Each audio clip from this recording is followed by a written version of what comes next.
Hello everyone and welcome back to my channel Edmond Mindaros, and for today's quick tutorial I'm going to show you guys on how to create YouTube video playlist on PC and laptop. Kaya stay tuned ka lang para malaman ang buong step-by-step method dito at start na natin. Ang next step, so open lang natin ang ating Chrome web browser and then kailangan mo lang mag-login sa iyong YouTube account. And then dito lang sa upper right side, makikita mo dito yung ating YouTube profile. So click mo lang yan. And then next step, kailangan mo lang i-select dito yung YouTube Studio. So click mo lang yan.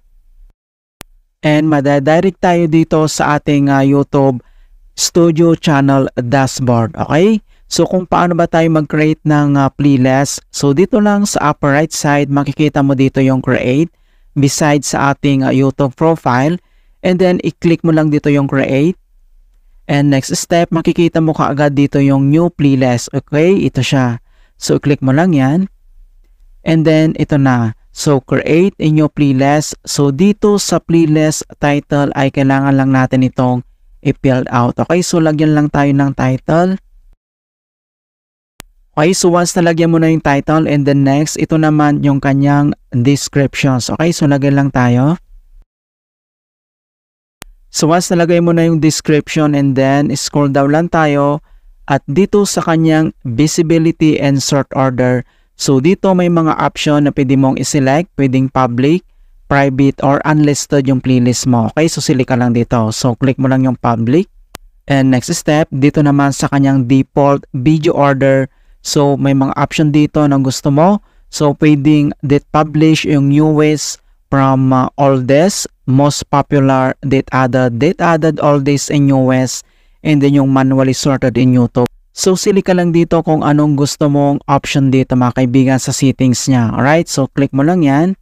And then, once na-create mo na yung title, yung video description, yung visibility, and then dito sa kanyang default video order, ay dito naman sa baba, makikita mo dito yung create. Okay, so i-click mo lang tong create. Ayan, so playlist created. Para makita natin yung nagawa nating playlist. So, dito lang sa left side menu and then i-click mo lang dito yung content. So, click mo lang yan. And then next step. So, dito sa channel content, dito lang sa taas ay select mo lang dito yung playlist. So, click mo lang yan. And then nandito na siya. Okay?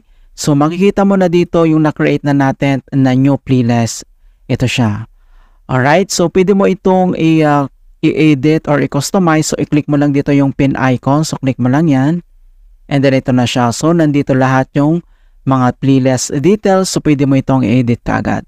Alright. So, ganoon lang po kasimple on how to create YouTube video playlist on PC and laptop updated 2024.